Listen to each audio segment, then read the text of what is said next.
Salut! Dans cette vidéo, je te propose de corriger l'exercice 1 du bac de maths de 2022.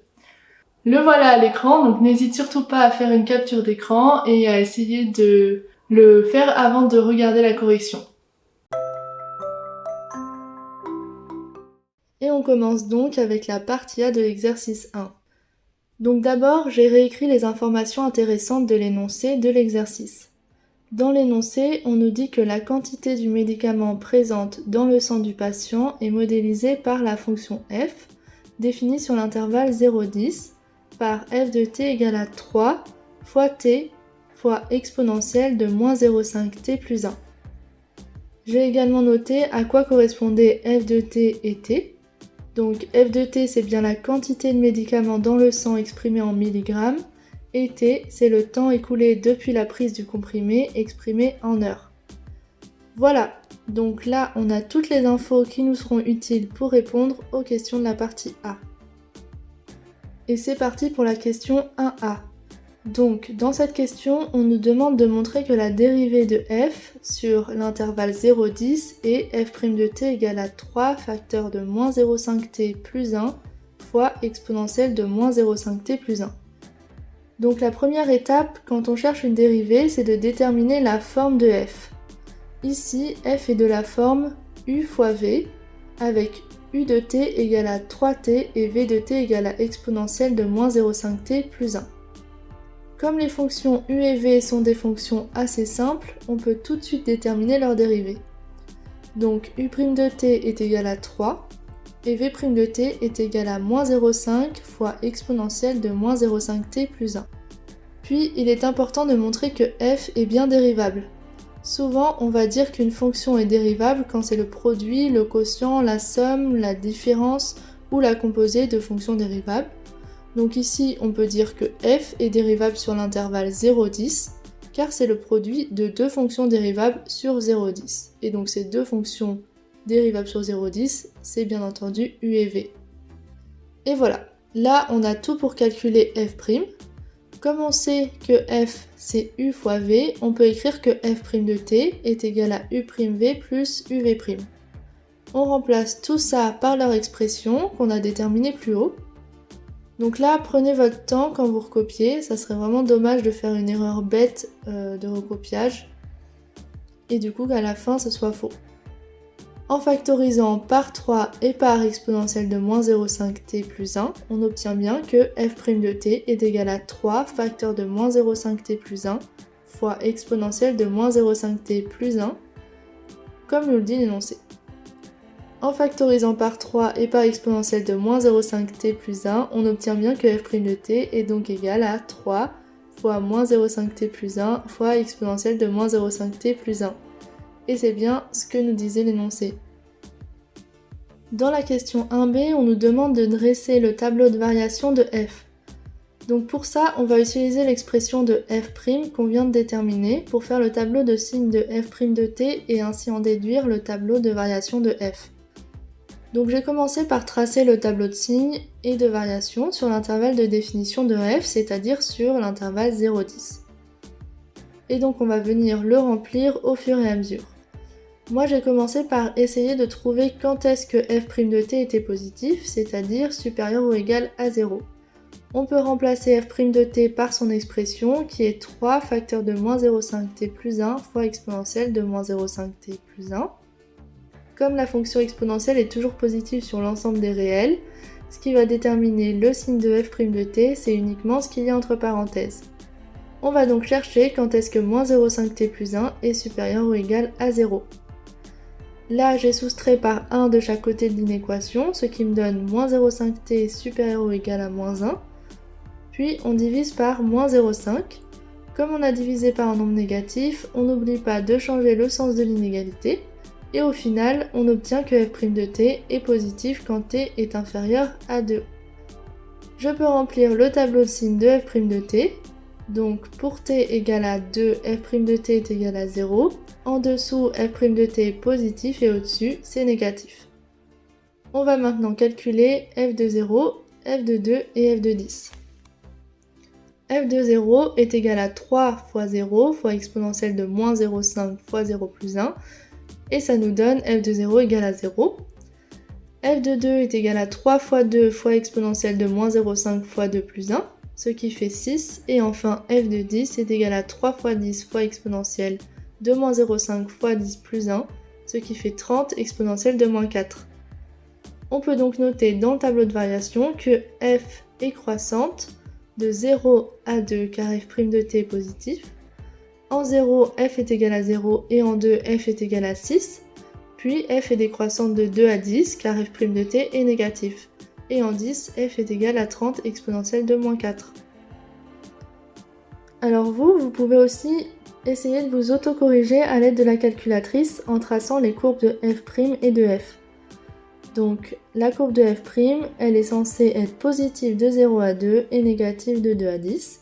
Et la courbe de f, elle est censée être croissante de 0 à 2, puis décroissante, et passer par les points 0, 0, 2, 6 et 10, 30 exponentielle moins 4.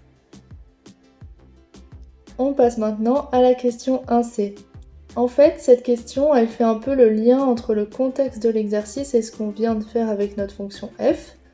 On doit déterminer au bout de combien de temps la quantité de médicaments présente dans le sang sera maximale et quelle en sera la valeur. Et rappelez-vous, dans l'énoncé, on nous disait que f de t modélisait la quantité de médicaments dans le sang était le temps. On cherche donc le maximum de f.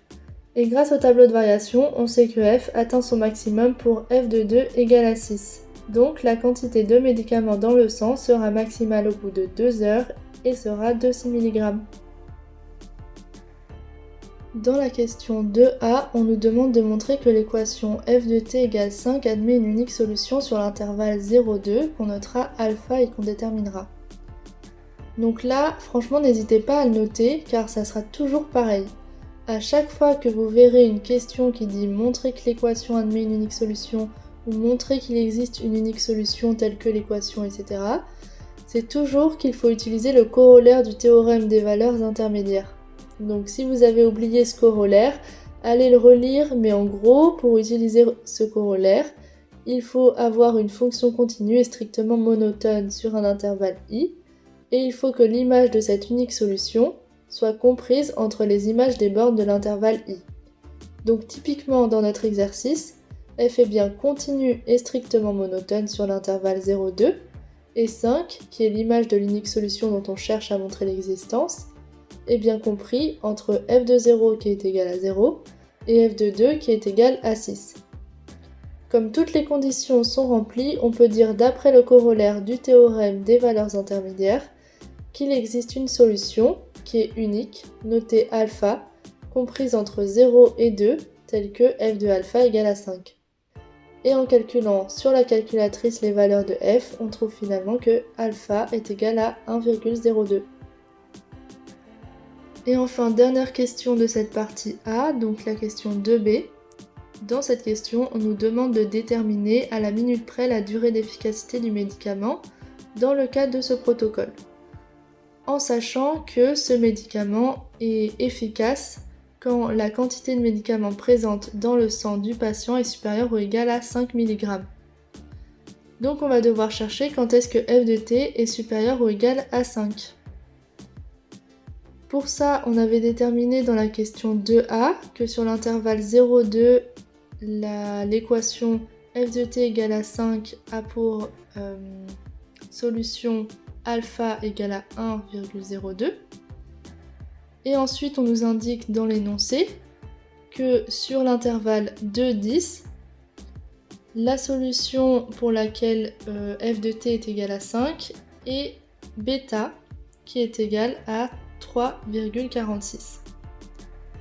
Donc on peut tracer un tableau de variation et y ajouter les valeurs alpha et bêta pour lesquelles f de t est égal à 5. Donc f de alpha égale à 5 et f de bêta égale à 5. Et là visuellement on voit tout de suite que f de t est supérieur ou égal à 5 entre alpha et bêta. Donc la durée d'efficacité du médicament dans le cas de ce protocole, ça sera bêta moins alpha, qui est donc égal à 3,46 moins 1,02, et donc ça nous fait 2,44 heures. Comme on nous demande de déterminer ça à la minute près, il va falloir convertir 0,44 heures en minutes. Et pour ça, on peut utiliser un produit en croix. Donc dans un tableau, on place en ligne les heures et les minutes, et en colonne, une conversion qu'on connaît, donc ici 1 heure égale à 60 minutes, et ensuite ce qu'on cherche, donc ici on cherche à convertir 0,44 heures. Et donc par un produit en croix, on obtient que 0,44 heures, c'est 0,44 fois 60 sur 1, et donc c'est égal à 26 minutes. Donc ce médicament est efficace 2 heures et 26 minutes.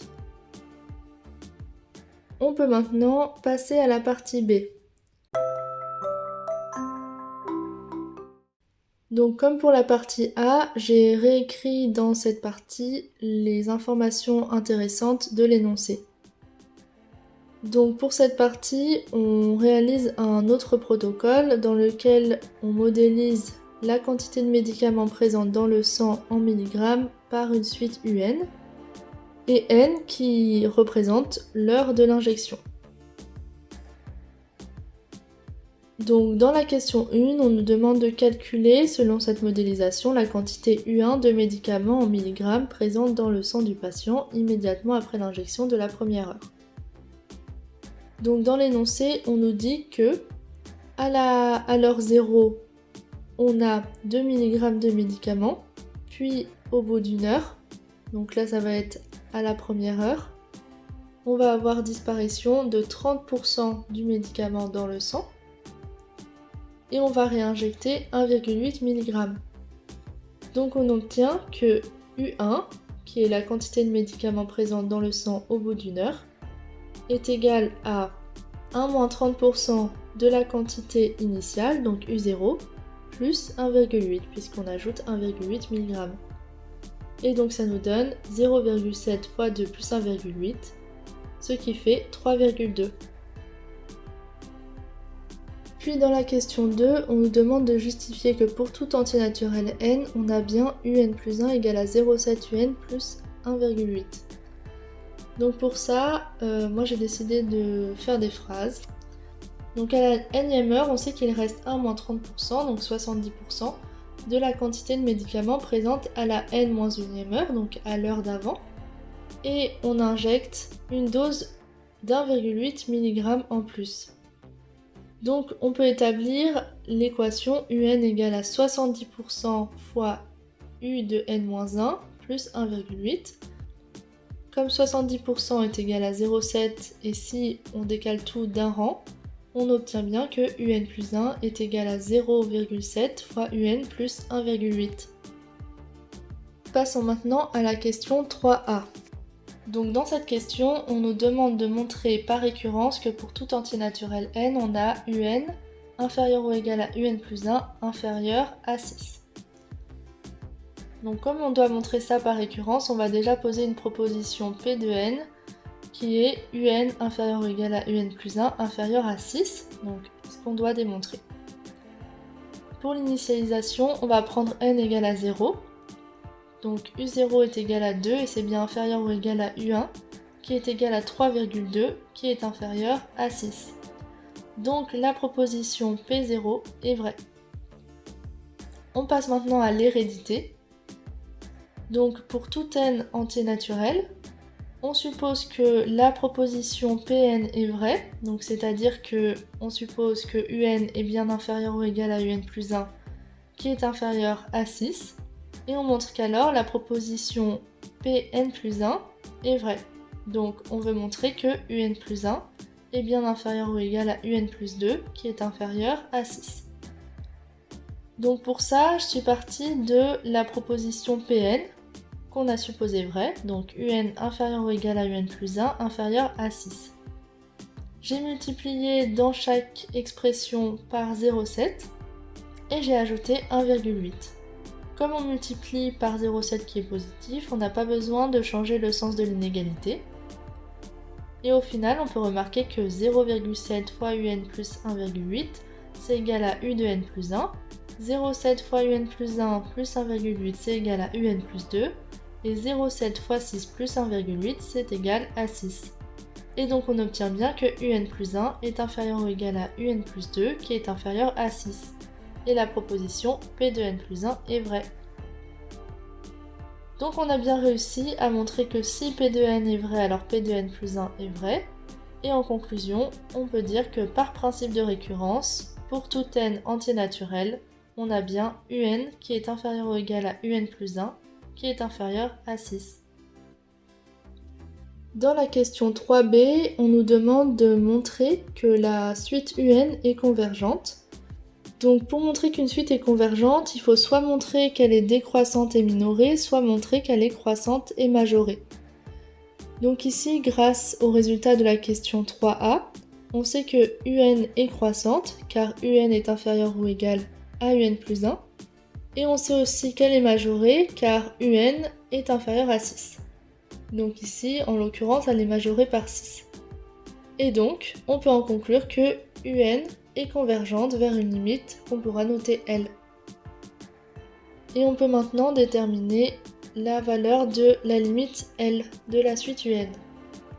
Donc pour ça, je me suis placée dans des n suffisamment grands pour que UN soit égal à UN plus 1. Comme n est suffisamment grand, on a donc UN qui est égal à la limite L. Et en remplaçant donc UN plus 1 par son expression qui est 0,7 fois UN plus 1,8, on peut noter que L est égal à 0,7 fois L plus 1,8. Et donc là, on a une équation. On peut donc isoler L pour trouver sa valeur. Et on obtient que L est égal à 1,8 sur 0,3, ce qui nous fait L égale à 6. Donc la limite de UN quand n tend vers plus l'infini est égale à 6. Maintenant, on peut passer à la question 4. Donc dans cette question, on nous introduit une nouvelle suite qu'on note Vn, qui est définie pour tout entier naturel n par Vn égale à 6 moins Un.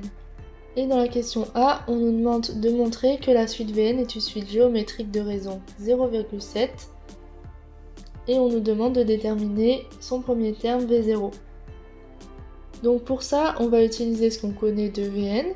Donc on sait que Vn égale à 6 moins Un. On peut donc isoler Un et donc Un égale à 6 moins Vn.